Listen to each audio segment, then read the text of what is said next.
আপনারা দেখছেন FSRL media. ভিডিওটি ভালো লাগলে আমাদের চ্যানেলটিকে সাবস্ক্রাইব করে আমাদের পাশে থাকা বেল আইকনটি প্রেস করে আমাদের সাথে থাকুন।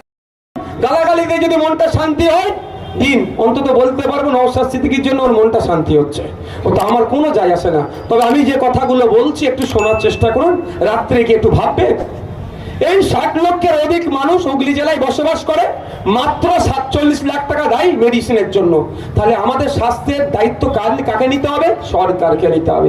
আমার স্বাস্থ্যের পরিষেবার মধ্যে মৌলিক অধিকারের মধ্যে পড়ে আমাকে স্বাস্থ্য পরিষেবা দেবে, কিন্তু অপদার্থ তৃণমূল কংগ্রেস 700 সাথী কার্ড হাতে ধরিয়ে ছেড়ে দিচ্ছে। ওটা আমার প্রয়োজন নয়। আমি অসুস্থ হচ্ছে, বিনামূল্যে স্বাস্থ্য পরিষেবা দেওয়ার জন্য সরকার বলছে আমি প্রস্তুত নিচ্ছি, কিন্তু দিনের শেষে 700 সাথী কার্ড হাতে ধরিয়ে ছেড়ে দিচ্ছে। ওটার জন্য নয়, আমাদের আওয়াজ তুলতে হবে। যদি কলকাতার মতো, পিজি হসপিটালের মতো, চিত্তরঞ্জনের মতো, মেডিকেলের মতো, NRS এর মতো ওই ধরনের বড় বড় হসপিটাল প্রতিটা জেলায় একটা করে তৈরি করতে হবে।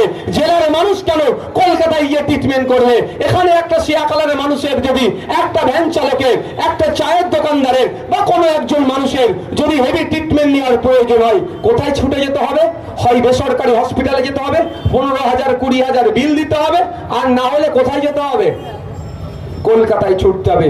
ওখানে গিয়েও কিন্তু আপনারা বেড পাবেন না। ওখানে দালাল ঘুরছে, 20,000 30,000 দেবে, তারপরে বেড পাবেন। আমরা এর বিরোধিতা করছি। আমাদের দাবি হচ্ছে আপনারা যদি আমাদেরকে কোনোদিন সুযোগ দেন, আমাদের বক্তব্য ওই কলকাতার পিজি হসপিটালের মতো হসপিটাল প্রতি জেলায় একটা করে আমরা তৈরি করব।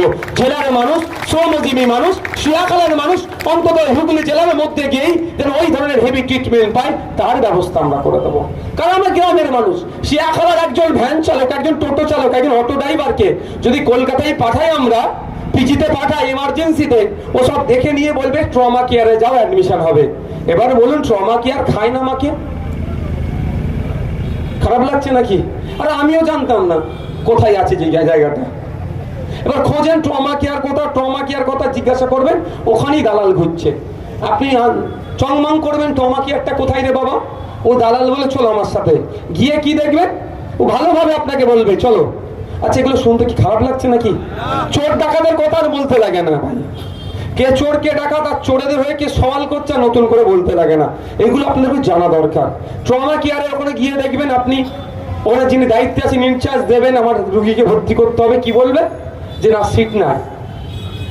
গ্রাম থেকে গিয়েছেন এমার্জেন্সি, কি করতে হবে? হয় বেসরকারিতে নিয়ে যেতে হবে, না হলে ও যে বেটাই আপনাকে ট্রমা কেয়ার দেখিয়ে দিয়েছে সেই বলছে সিট হয়ে যাবে, 50,000 টাকা দাও, 30,000 টাকা দাও, 20,000 টাকা দাও, সিট হয়ে যাবে।